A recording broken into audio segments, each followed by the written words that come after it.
విశ్రం party సార్థం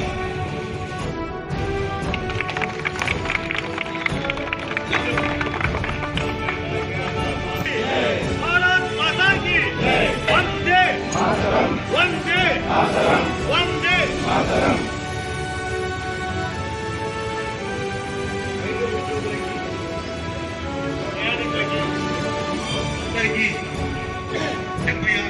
గణతంత్ర దినోత్సవ శుభాకాంక్షలు.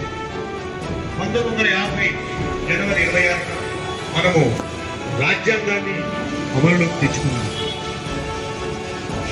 ఈ దేశంలో ఉండే ప్రతి పౌరుడు గౌరవించాల్సింది, పూజించాల్సింది మన రాజ్యాంగాన్ని. ఈ రాజ్యాంగం ద్వారా చాలా స్వేచ్ఛగా మనకంటూ కొన్ని వ్యక్తికి జవాబుదారితనం ఉంటే మన పబ్లిక్ లో కూడా ఎంప్లాయీస్ అనేది ఇమేజ్ పెరుగుతుంది.